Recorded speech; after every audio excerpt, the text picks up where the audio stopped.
The mansion gates swing open. A black luxury car stops with sharp brake. Mr. Carter steps out in a rage. Mr. Carter shouted, "Eli, come here. Right now." Eli, the driver, runs from the side of the driveway. His uniform is a little dusty. His hands are shaking. Mr. Carter throws the car keys at his chest. "Mr. Carter, you made me 7 minutes late to my meeting. Do you know how much money that cost me?" Eli softly, "Sir, I'm sorry. There was an accident on the main road. The traffic." Mr. Carter cuts him off. "Excuses? Always excuses. People like you are all the same." Guests and staff stand around the driveway. Security guards, gardeners, the maid.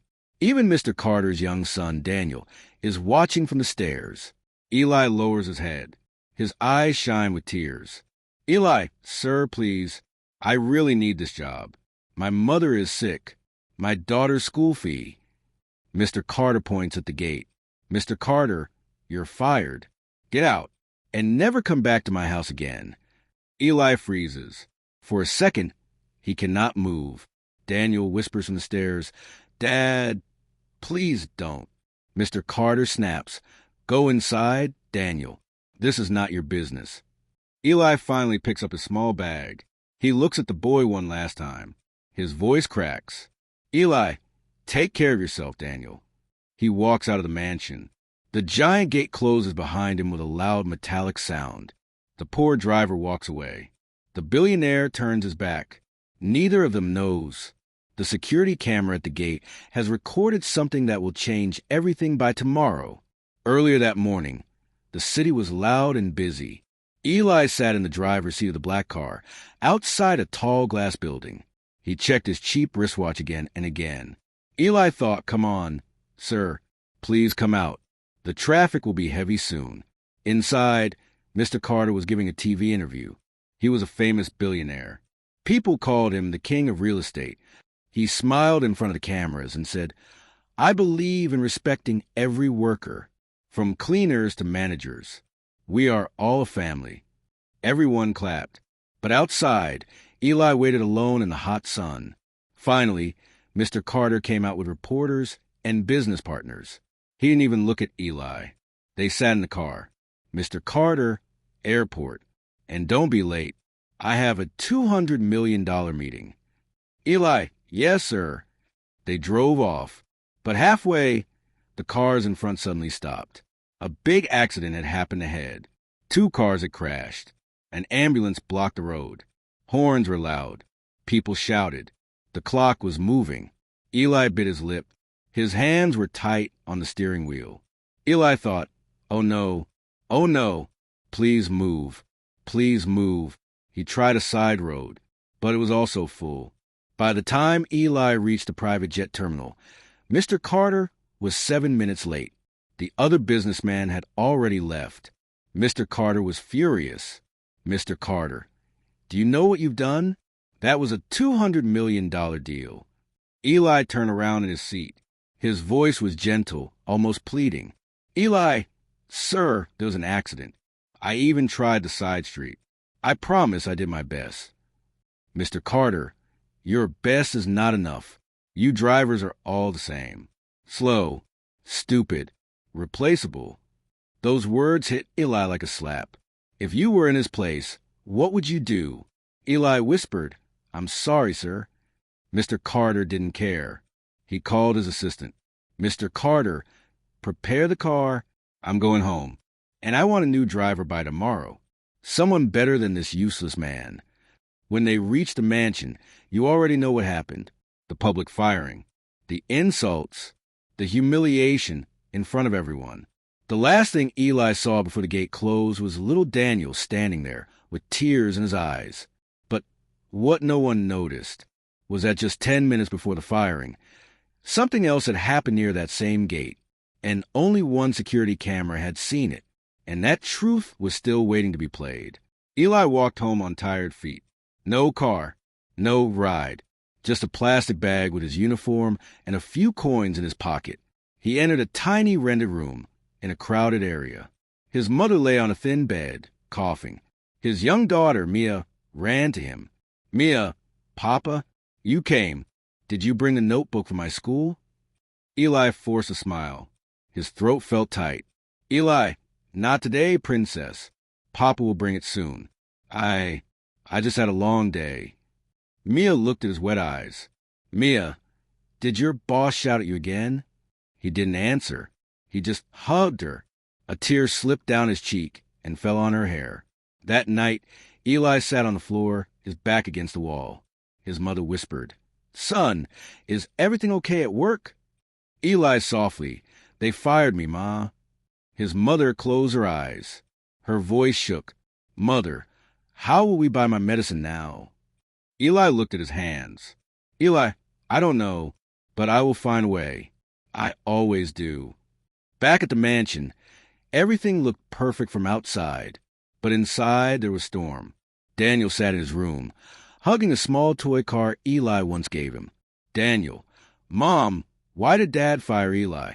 He's not bad. He always plays with me. He makes me feel safe in the car. Mrs. Carter, Sophie, looked at her son with worry. Sophie, your dad was angry, darling. He lost an important deal. Daniel, but it wasn't Eli's fault. Didn't Dad see the accident on the news? Everyone was stuck in traffic. Sophie had no answer. Downstairs, Mr. Carter threw his jacket on the couch. Mr. Carter, I don't want to hear that man's name again. Tomorrow I'll hire someone better. Grace, the maid, quietly watched him. Grace thought, Sir talks big in front of cameras about respecting workers. But in real life, look at what he did. Later that night, Grace went to security room to bring some water to the guard. As she walked in, she noticed something on the big screen, the footage from the front gate. Guard, oh, Grace, look at this. This is from this afternoon. The billionaire almost lost his son, and he doesn't even know. Grace, shocked. What are you talking about? The guard rewinds the footage. On the screen, they see Daniel running down the driveway, chasing a football. The ball rolls toward the open gate. A speeding bike is coming from the side road. In the video, Eli suddenly runs in from the side. He drops the food bag in his hand, throws himself forward, and grabs Daniel just in time. They both fall to the side. The bike zooms past them. If Eli had been 1 second late, the bike would have hit the boy. Grace puts a hand over her mouth. Grace, oh my God! Then the video shows Eli standing up, dusting Daniel off, checking his arms. Eli, in the recording, are you okay, champ? Don't tell your dad. He will worry. Daniel nods, a little scared. Right after that, the footage shows Mr. Carter coming out angry about the misdeal and firing Eli in front of everyone. 2 scenes, side by side, saving the boy's life, losing his own job. Grace's eyes fill with tears. Grace, he saved Daniel, and still got thrown out like trash. The guard nods. Guard, your boss doesn't know. No one told him. Only this camera saw it. Grace bites her lip. Grace, Sophie has to see this. She's a mother. She will understand. She takes her phone and records the footage. As she walks upstairs, the house is quiet. But in a few hours, this quiet house will shake, because the truth is about to meet the billionaire's pride. And tomorrow morning, he will be the one running after the driver. The sun rises. In the poor neighborhood, Eli is already awake. He has not slept. He stands outside a small tea shop, asking for work. Eli, bye, even if it's for 1 day. I can clean tables, wash glasses. Shop owner shakes his head. Shop owner, I'm sorry, Eli. Times are hard. I can't hire anyone new. Eli thanks him and walks away slowly. His phone is silent. No calls. No messages. In the mansion, things are different today. Sophie stands in front of Mr. Carter in the living room, her face pale with anger. Sophie, watch this. She plays a video from Grace's phone. The whole scene of Daniel running onto the road. Eli risking his life and saving him. Then the firing, the insults, the cruel words. Mr. Carter's face drains of color. He sits down slowly. Mr. Carter whispering, He saved Daniel? His voice is small now. very different from the man shouting in the driveway. Sophie, eyes shining with tears. Yes, while you were busy with your deals, this replaceable driver saved our son's life, and you threw him out like garbage. Daniel stands at the door, listening. His lips shake. Daniel runs to his father. Daniel crying, Dad, I told you Eli is good. I'm not going to school until you bring him back. I'm not sitting in any car without him. Mr. Carter puts his head in his hands. For the first time, he feels something heavy in his chest. Guilt. Mr. Carter thinks, what kind of man am I? On TV, I talk about respect. In real life, I humiliate the man who saved my child. Grace stands quietly in the corner. Grace, sir, there's still time, but you should hurry. Some people, once they are broken, they never come back. At that moment, Mr. Carter's phone rings. It's his business partner. Partner, Carter, the news of you shouting at your driver in front of staff has spread. Some of my team are not happy. They say this behavior doesn't look good for our brand. Mr. Carter feels his throat tighten. Partner continues. Fix this. Show the world you're not a monster. Or, we might cancel future deals. The call ends. Now the billionaire is trapped between his pride, his business, and his guilt. He stands up fast. Mr. Carter, tell the driver to come. He stops. Eli doesn't work here anymore. He grabs his car keys himself. Daniel runs after him. Daniel, Dad, are you to bring Eli back? Mr. Carter nods. Mr. Carter, I'm going to try, son. The billionaire's luxury car looks strange in the narrow Poor Street. People stare. Children stop playing. Women from windows look down. Mr. Carter steps out. He looks out of place in his expensive suit. He walks up a broken staircase and stops outside a small metal door. For a second, he hesitates. This is the first time in years he has to knock on a worker's door as a guest. He knocks. Eli opens the door. His eyes widen when he sees his old boss standing there. Eli, stunned, sir? What are you doing here? Inside, Mia watches from behind the curtain. Mr. Carter takes a deep breath. His voice is not loud now. It is soft, almost ashamed. Mr. Carter, Eli, I came to say something I should have said yesterday. Silence. You could hear a pin drop. Eli doesn't speak. He just waits. Mr. Carter looks down at his own hands. Mr. Carter, I'm sorry. Eli feels his heart jump. He never thought he would hear these words. Mr. Carter's eyes are wet. Mr. Carter, I saw the camera footage. You saved my son's life. And I still fired you. I insulted you. In front of everyone. I was blind. I was arrogant. He swallows hard. Mr. Carter, voice breaking, please come back. I need you to drive for us again. Daniel needs you. I will increase your salary. I'll pay for your mother's treatment. Just please give me one more chance. A billionaire begging a driver, standing in a tiny, dark hallway. Neighbors quietly watch from doors and windows. For the first time, the power has changed sides. Eli's eyes fill with tears. Not from pain this time. From shock.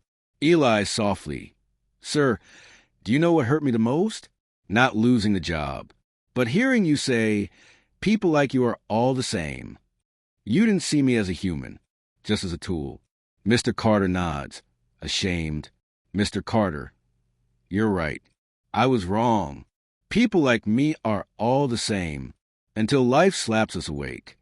A small hand touches Eli's elbow. It's Daniel. Daniel crying, Uncle Eli, please come back. I'm scared to sit in the car without you. I know you keep me safe. Those words hit Eli's heart. He looks at the boy, at his sick mother in the room, at his daughter holding a torn school bag. He also looks at Mr. Carter, the proud man now standing with his shoulders bent. Eli takes a deep breath. Eli, I will come back. But not as someone you can throw away anytime you get angry. Mr. Carter looks up. Mr. Carter, what do you mean? Eli calmly, I want a proper contract. Health insurance. Fixed hours. Respect. Not just for me, but for all your drivers and staff. No one should be humiliated like I was. Mr. Carter is quiet for a second. Then he nods. Mr. Carter, firmly, done. I'll change the rules at my company and in my house. No more shouting at workers. No more treating them like nothing. You have my word. He stretches out his hand. For a moment, Eli hesitates. Then he slowly takes it, not as a slave, not as a helpless poor man, but as a human being. Later that week, a new video goes viral online. It shows Mr. Carter standing in front of all his staff and speaking. Mr. Carter, this is Eli. He is not just my driver. He is the man who saved my son's life. I treated him badly. I was wrong. From today, no worker in this house or company will be disrespected. Ever. Everyone claps. Eli stands beside him, shy but proud. Grace smiles from the back. Daniel waves from the front row. Mia and Eli's mother watch later on a small phone, their faces full of joy. The rich man learned his lesson. The poor man got his respect. Karma did its job. Never look down on someone just because they are poor. The person you humiliate today may be the one who saves your life tomorrow. Thinking.